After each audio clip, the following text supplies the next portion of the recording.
the Optimum Academy, Pulmonary 101, video number 2, Pulmonary Function Studies, or PFTs. I'm Menace Joannides, the Chief Medical Director at Optimum. So let's get started.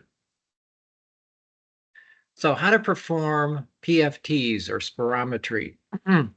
So these are instructions from the National Lung Health Education Program on performance of spirometry. So it says, although spirometry is a relatively simple test to perform, it is largely dependent on patient effort. So the patient really has to be involved, give their best effort in order to get a acceptable reading.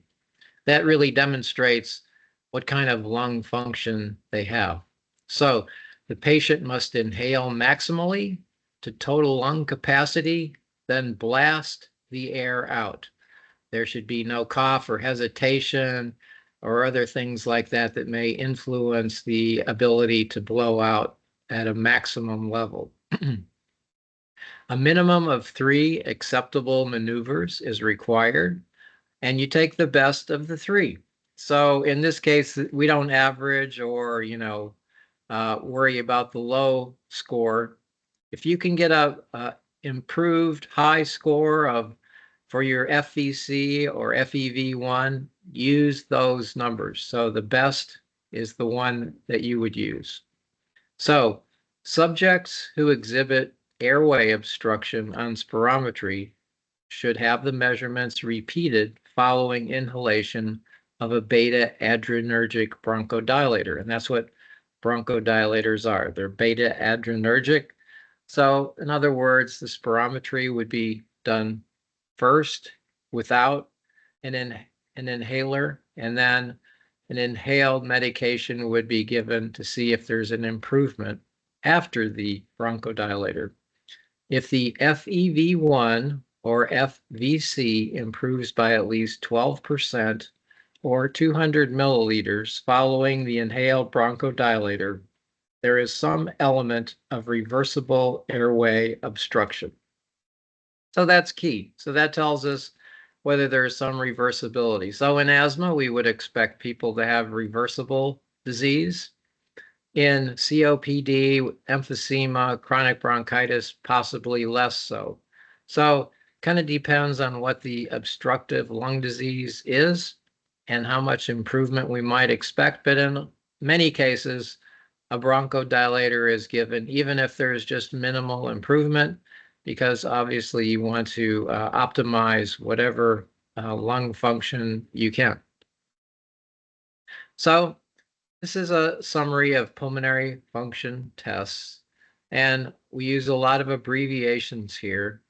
One of the key ones to watch for is the FEV1, or forced expiratory volume in 1 second. So that's the volume of air that is exhaled in the first second under force after a maximal inhalation. Another typical indicator that's used is FVC, or forced vital capacity. And that's the total volume of air that can be exhaled during a maximal forced expiratory effort. And that's over 5 or 6 seconds. So take a deep breath in, keep blowing, blowing, blowing as hard as you can. And then it tails off after like 5 or 6 seconds, but that gives you the forced vital capacity. Then a ratio is often used. Other measures are included here. And for interstitial lung disease, at the bottom, you'll notice DLCO, and that's a measurement to assess the lung's ability to transfer gas from inspired air to the bloodstream. And you may see that test reported in people that have a potential interstitial lung disease. So DLCO is used under those circumstances. So PFTs are effort dependent. So you need a good coach. So these are machines where the person is going to blow in maximally to give their best effort. So you can see they're blowing into a tube, and these two respiratory therapists may give some uninspiring instructions like Okay, now let's push all that air out. Push it, push it, push it, please. So, you can kind of see what kind of result that you're possibly going to get. Now, if you have a good coach, like these coaches, they're really going to jump on you and say, push it, push it, push it. And you may actually get a better result with a better coach. So that's why these pulmonary function tests have some variability, and you may see variability from one to another. Now, obviously, if somebody has an infection or some intermittent disease process, one study may be better than another. So the coach may not be all that there is to it, but it certainly helps to have a good coach telling you how to get your maximal effort. So a forced expiratory volume in 1 second, or FEV1. So on the left is the volume in liters that's exhaled under force. At the x-axis on the bottom is time in seconds. So the way you would measure the curve is how much air is blown out in 1 second. And you can see there's two lines. The dark black line is a healthy person who gets a lot of their air out very quickly. The second line, which is gray, is if somebody has obstructive lung disease of one sort or another. When they're asked to force the lung out as fast as possible, in 1 second, they have a decreased amount of air that is blown out. So on the left, on the y-axis, you can see that the FEV1 with the person with obstructive lung disease is much diminished compared to the healthy person. Now, at the top, you can see a dotted line, which is called FVC. So that either the healthy or the person with obstructive lung disease, if you gave them enough time, they get the air out, and maybe a relatively similar amount of air is blown out. But you can see that's the forced vital capacity. But you can see that the person that's healthy gets all their air out much quicker, and the person with obstructive lung disease, it takes them longer to get the air out because there's an obstruction to the exhalation of air. So same picture here, but I'm demonstrating it with traffic, that, when you have a lot of traffic, and this is a expressway in Chicago, that, things are plugged up and you're not going to be able to get as many cars as fast as you would if there was limited traffic. So there's basically an obstruction, or you could consider it as such. So what happens in asthma, in a bronchiole or a small breathing tube in the lungs, is that if you get irritation, inflammation, mucus buildup on the inside of the tube, it's clogged up and there's less ability for airflow. So that's why you would get something that resembled the obstructive line for the FEV1. So less air out in 1 second. You may see in APSs that you look at something called a flow volume loop. I've put a picture of the Rock of Gibraltar, which is on the Mediterranean, kind of at the bottom of Spain on the Mediterranean. It's a big rock, right?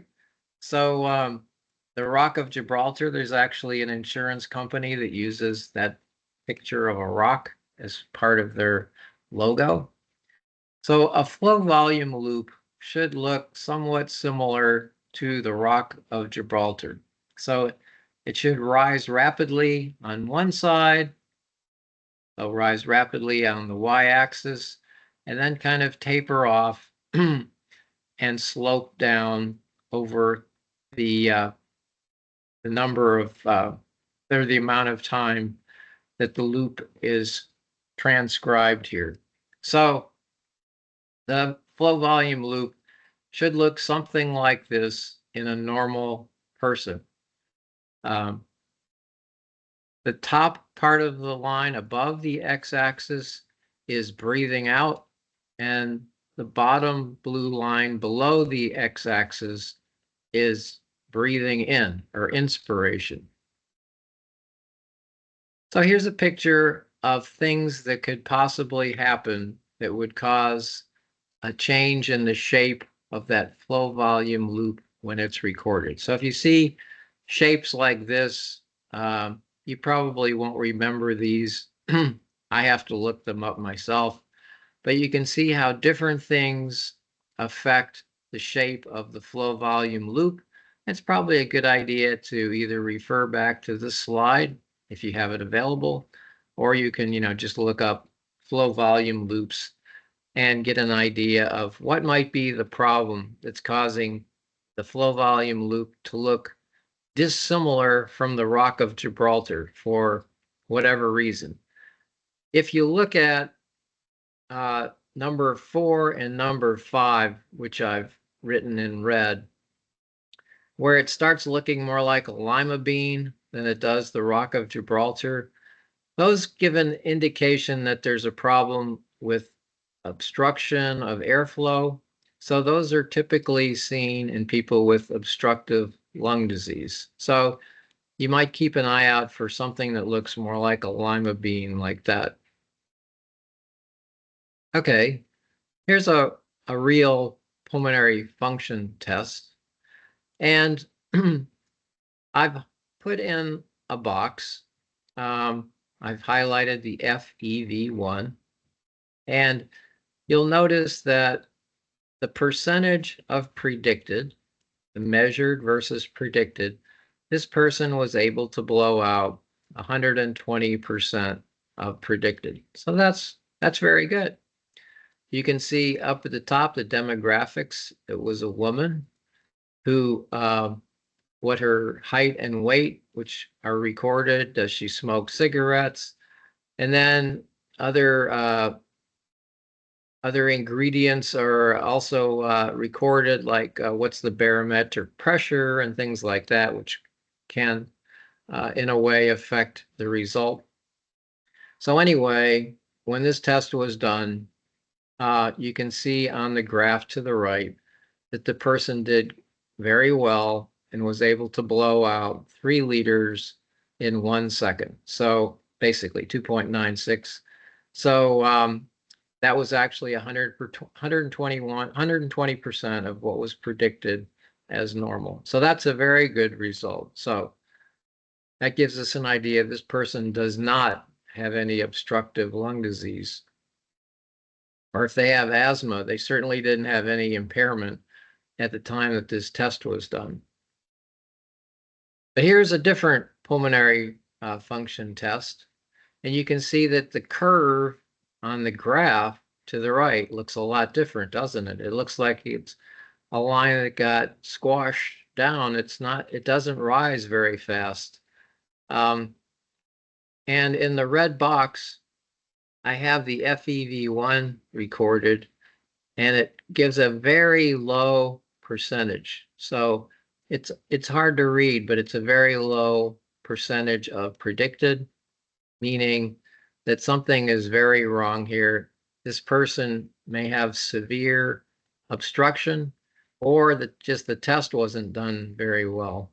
And, something happened to affect the way that the result came out using this particular recording device. But if this person had pulmonary disease and had a FEV1 that was this low, you would say they have very severe obstructive disease. Now, these are other curves, completely different. This is what we call a peak flow meter, and you can see what one looks like in the upper right corner. And there are normograms for age and what's expected in terms of men and women, the ability to blow out using this peak flow device. So this is something you could do yourself at home. So you don't need to go to a clinic to do a full pulmonary function study. But you could use these to see how you're doing on a day-to-day basis at home using your peak flow meter. And a lot of people have these at home to kind of see, you know, how they're feeling compared to how much the air they can blow out in this peak flow measurement. So it's kind of like a handy home test to see how things are going at this point in time. So when we have pulmonary function tests, what are some of the difficulties with rating the pulmonary function test? One is that they may be done when the applicant is having an exacerbation of their disease or has a respiratory infection, which is obviously going to impact the ability for them to blow the air out of their lungs, so that it will show up as an obstructive lung disease on their pulmonary function test. And since, as we said, they are effort dependent, they tend to get better with multiple trials. If somebody gets used to the whole idea of how they're supposed to do this. So the initial trials may not be as accurate or as good as the later trials. And the APS may have several pulmonary function tests. So you may be, uh, challenged by which of these should you, consider in your rating of this particular applicant. So you have to kind of almost read between the lines and see, when were they done? Was the person ill at the time? Did they improve after they got treatment? Did they have a reversible episode? And after bronchodilators, they got a lot better. So you have to kind of weigh all those elements to see what kind of ratings that applicant would deserve. So that completes our talk on pulmonary function. Continue on with us as we talk additionally about other topics in our pulmonary function series.